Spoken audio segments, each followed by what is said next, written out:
Juízes 8:10.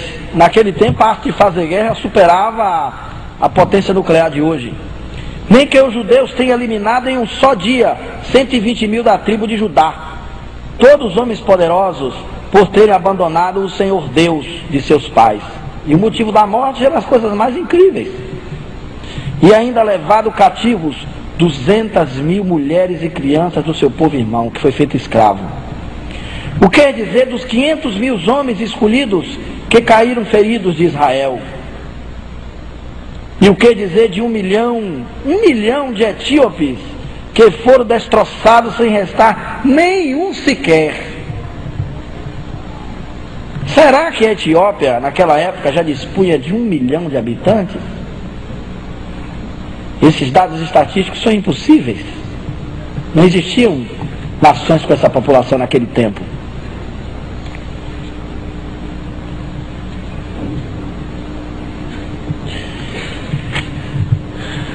Elias era profeta de Deus e cometeu várias atrocidades. Matou 400 profetas de Baal, Reis 18, 22 e 40, e depois 6 soldados enviados por rei Azaías. E mesmo assim foi arrebatado ao céu num carro de fogo com a maior glória, porque Deus levou. Como está escrito em Reis 2:11. E o seu sucessor Eliseu, só porque uns rapazinhos caçoavam dele com a irreverência própria da juventude, amaldiçoou-lhes em nome de Deus, saindo do bosque com 2 ursas que despedaçaram 42 meninos. Como está escrito em Reis 2, 23 e 24.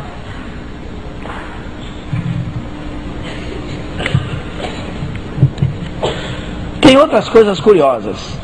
No Novo Testamento, João afirma: Deus nunca foi visto por ninguém. João também diz em 1,18: e ninguém jamais viu a Deus. E João diz depois em 14,12, o que foi confirmado por São Paulo: aquele a quem nenhum dos homens viu nem pode ver. Em Timóteo 6,16, e pelo próprio Jesus também: não que algum homem tenha visto o Pai. Em João 6,46, mas lemos no Antigo Testamento que Deus disse: eu apareci a Abraão, Isaque e Jacó. E que Moisés, Arão, Nadib e Abiú e mais 70 anciões viram Deus. Falava Deus a Moisés face a face, como qualquer homem fala a seu amigo. Êxodo 33:11. E contudo advertiu: não poderás ver a minha face, porque homem nenhum verá a minha face e viverá. E em seguida abriu a concessão: ver-me-ás pelas costas, mas a minha face não se verá. E no entanto o próprio Deus afirmou: eu falo com Moisés boca a boca, e ele vê a forma do Senhor. E mais, em Números 12:8, cara a cara o Senhor falou conosco no monte, no meio do fogo.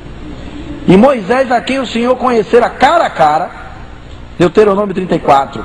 E finalmente Deus por 2 vezes apareceu a Salomão em Reis 11:19. Afinal, alguém viu ou não viu Deus? Não é preciso que respondamos essa indagação, pois temos por verdade que Deus jamais foi visto por ninguém, e que as aparentes discrepâncias podem ser atribuídas ou à intenção de enfatizar a experiência para valorizar o ensino, ou ao fato de serem vistos espíritos de elevação espiritual superior que foram confundidos por Deus. Olha, minha gente, só essas passagens dá para a gente ver que a Bíblia não é assim tão inerrante quanto se pensa.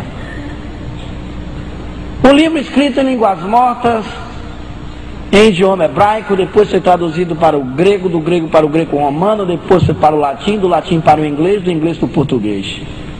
Sem contar aí essas passagens todas que os tradutores traidores ajustaram o que quiseram. Pra vocês terem uma ideia, teve um pastor protestante um dia que teve a audácia de me mostrar na Bíblia a proibição do espiritismo. Eu disse: eu quero ver. Aí estava escrito lá que é proibido consultar a médios, adivinhos e qualquer prática do espiritismo. Eu disse: mas que coisa absurda. E está lá a palavra espiritismo e médium. Eu disse para ele que essa palavra espiritismo foi inventada por Allan Kardec nos anos 50 do século passado. Se a Bíblia foi escrita há 2000 anos atrás, como é que o senhor botou uma palavra espiritismo que não existia no vocabulário dos povos antigos? E a palavra médium, que não existia naquele tempo para definir pessoas que têm faculdade mediúnica? E olha que está escrito na Bíblia que ninguém modificará um só tio. O senhor modificou aí uma palavra inteira e quer que eu acredite nessas escrituras? Mas essas contradições não estão somente no Velho Testamento, não. O Novo Testamento também está cheio de contradições, muitas. Porque as pessoas pensam, porque é o Velho, o Novo não, foi os apóstolos. Lê do engano, porque 2 dos evangelistas não conheceram Jesus, Marcos e Lucas. João escreveu sobre ele, octogenário da ilha de Patmos, e o seu evangelho só foi publicado 60 anos depois que o Cristo morreu. Mateus, quase 50 anos depois. Lucas não conheceu Jesus, nem Marcos. Acontece que está lá no sermão, ninguém nunca ouviu falar aqui do sermão da planura, nenhum pastor fala isso. Mas está lá na Bíblia, em Lucas, o sermão da planura, porque Mateus diz, e Jesus subindo ao monte declamou: bem-aventurado os pobres de espírito. Mas aí acontece o seguinte, que Lucas diz, o sermão da planura, porque Jesus descendo do monte, não subindo, descendo, chegou na planura e exclamou: bem-aventurados os pobres, porque deles é o reino do céu. Bom, aí já mudou tudo. Primeiro que Jesus não subiu o monte, desceu, mas isso é um detalhe, foi em cima ou foi embaixo? Não importa o que ele disse, mas se ele disse bem-aventurados os pobres, porque dele é o reino do céu, tem muito pobre que não merece o reino do céu. Tem muito pobre orgulhoso, presunçoso, vaidoso, que não vai passar pela porta do reino do céu. Mas quando Mateus disse bem-aventurados os pobres de espírito, já fica diferente, porque tem os pobres de espírito e aqueles que são de espíritos pobres, que também não é a mesma coisa. Veja que a palavra tem mais sentido. Isso mostra que com o tempo as informações que saíam boca a boca na tradição do povo foi perdendo as suas bases, as suas origens. Muitas outras passagens, jamais o Cristo poderia ter dito algumas coisas que disseram que ele disse, porque senão ele não seria o Cristo. Jesus chegar na cruz, quais foram as últimas palavras do Cristo da cruz? Uma delas diz assim: Pai, em tuas mãos entrego o meu espírito. A outra diz: Pai, por que me abandonaste? Será que Jesus dizia uma bobagem dessas? Porque se ele dissesse isso, ele estava sendo fraco, se achando abandonado por Deus. Pai, por que me abandonaste? Não teria sentido, nenhum sentido. Há até um escritor espírita notável, Carlos Torres Pastorino, que faz uma tradução dos evangelhos no grego. Ele diz que se Jesus tivesse dito, conforme está nos textos, seria: Pai, o quanto tu me glorificastes. Aí tinha sentido. Mas um evangelista diz isso. O outro diz: Pai, em tuas mãos entrega o meu espírito. O outro evangelista diz que ele olhou e disse: Pai, perdoa, pois eles não sabem o que fazem. E o quarto evangelista disse: a gente não sabe o que ele disse, porque o quarto não disse qual foi a última palavra que o Cristo disse. Ele disse as três, não disse uma, ou disse uma das três. São muitas passagens que têm controvérsia.